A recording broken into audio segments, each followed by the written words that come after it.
Après la pause, avec une invitée, René Chevalier.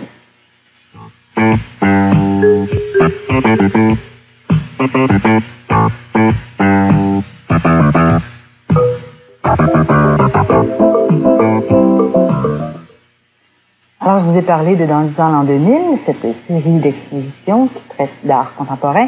Marie Huguet, la maison de culture Marie Huguet, va recevoir une artiste, René Chevalier, que j'ai avec moi en studio. Je vous la présente tout de suite. Bonjour René. Bonjour Denis. Ça va bien? Très bien. Alors, c'est Marie Huguet qui va avoir la chance de vous recevoir dans ces murs. J'avais la chance d'être reçue par Marie Huguet. C'est formidable. C'est la première fois que vous exposez dans une maison de culture? Oui, c'est la première fois. Alors, on est en pleine production, là. C'est excitant, là. Je suis en train de la faire. C'est vrai, c'est une installation, c'est une toile, c'est quoi? Non, je voulais que ce soit de l'acrylique sur toile, mais finalement, ce sera de l'acrylique sur papier.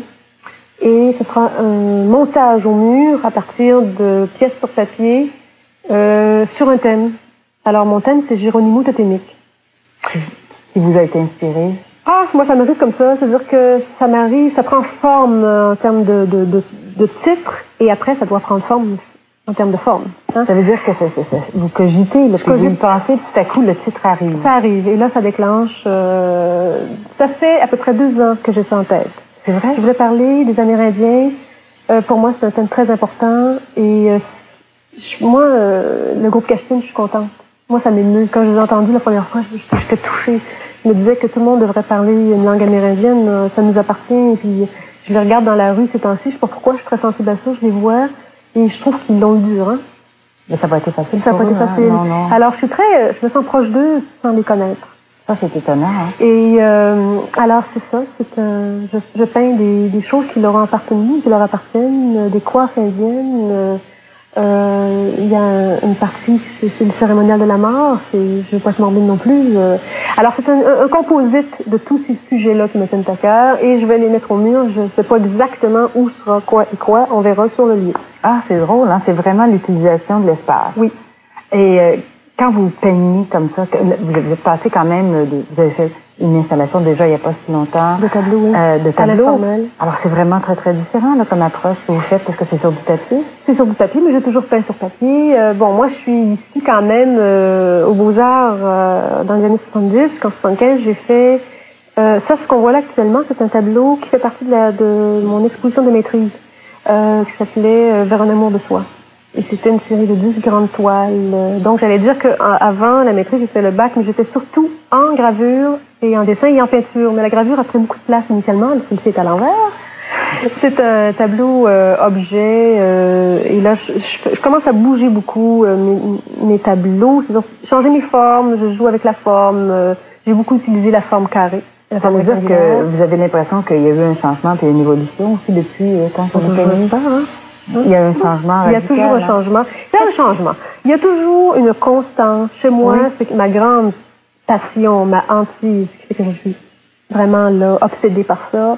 C'est toujours la connaissance de soi, l'introspection. Comment on se sent en tant qu'être, et comment est-ce qu'on doit se sentir quand on crée et quand on livre aussi. On doit livrer quelque chose. En fait, pour moi, c'est ça. Hein? Et je dois me donner toute liberté quand je peins. Hier encore, je peignais, puis je disais, René, on ne peint pas dans la peur, on peint dans le plaisir de peindre, et on donne ce qu'on a à donner au maximum. Mais mon Dieu, que d'années ça m'a pris pour en arriver à ça. Hein? Une recherche intérieure, finalement. Hein? Constamment. Constamment. Moi, je lis les deux. J'aspire au bonheur et j'aspire à la joie dans le tableau. Même si je peins pas, des fois, je peux peindre des choses qui sont un peu dures. Ça libère, finalement. Ça vous libère. C'est pas une thérapie, pas du tout. Libérer, c'est un terme que j'utiliserais prudemment. J'aime pas tellement le terme libérer. C'est-à-dire une connaissance, c'est pas une libération. C'est ça. Alors c'est une connaissance de soi. Une connaissance de soi qui est un chemin difficile. Et à travers les tableaux, à travers les œuvres. À travers la vie.